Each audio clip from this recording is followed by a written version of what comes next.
Good morning and happy Saturday, everyone. It is the Furry Scurry, and folks are busy getting set up as we're getting closer and closer to the start later on this morning.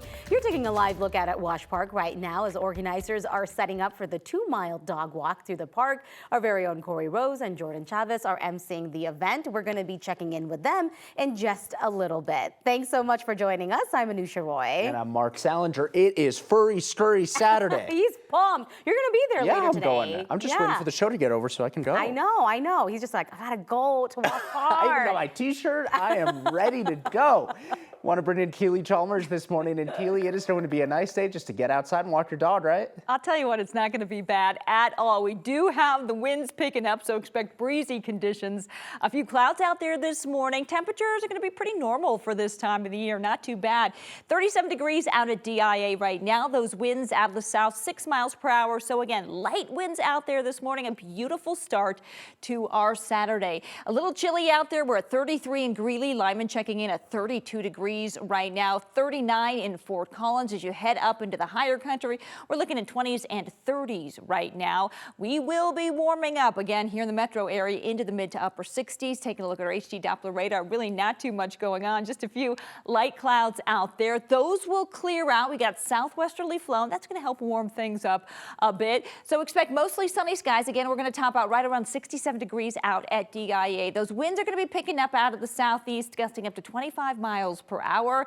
Expect cooler temperatures than yesterday. We topped out at 75 yesterday. Again, a little bit cooler and a slight chance for an afternoon or evening shower, possibly a thunderstorm. Most of that activity to the south and up there in the high country. Tomorrow, even warmer, approaching 80 degrees. We'll talk more about that and the windy conditions to come there as well in your full forecast in just a bit.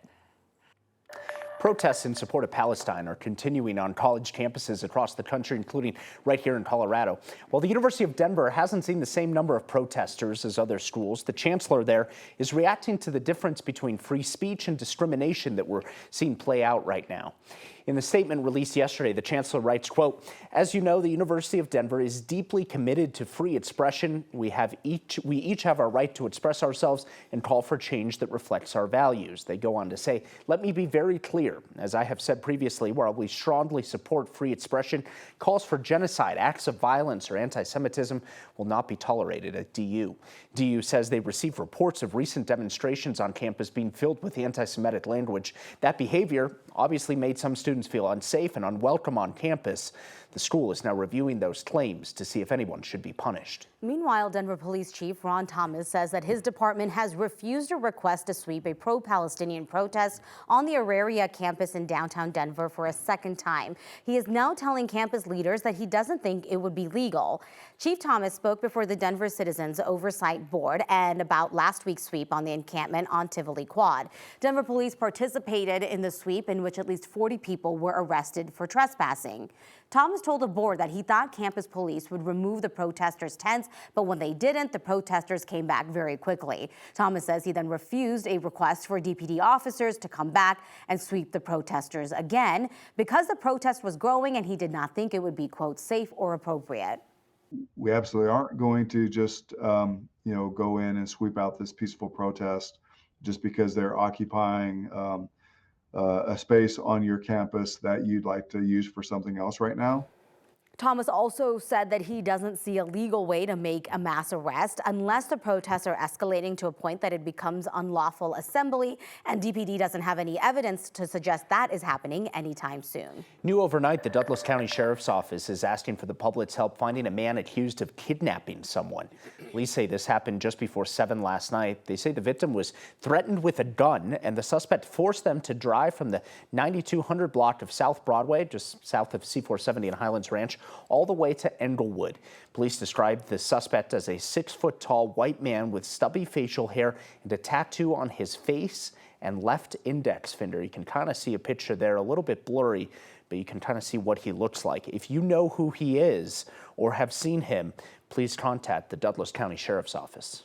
The Cherry Creek School District says an elementary school is getting a new principal after an attempted kidnapping during recess a few weeks ago. The district released security footage it edited earlier this week showing what happened at Black Forest Hills Elementary. It shows a man walk onto a field where a group of kids are playing, and then the kids start running. Police say a man who is a registered sex offender tried to grab one of the kids, but then tripped over a blanket that he was carrying. Then the man appears to get up and then keep walking. Police arrested him at a nearby Walgreens. Parents are outraged over how the school handled the incident. The school never secured the perimeter. They let kids walk home that day. They also said communication was not clear. The principal at the time admitted to parents that she did make mistakes, and the district announced it appointed an acting principal for the rest of the year. He used to be the principal at Smoky Hill High School. Jeffco Republicans have canceled a fundraiser this weekend with South Dakota Governor Kristi Noem, who's facing criticism nationwide for her bragging in her new book that she shot a puppy. And that was a sign of leadership, she said. Jeffco Republicans initially embraced the controversy to try and sell tickets for their fundraiser. They announced the event with Governor Noem would be canceled yesterday, claiming that they've received death threats. We asked if any of those threats had been reported to police so we could corroborate them.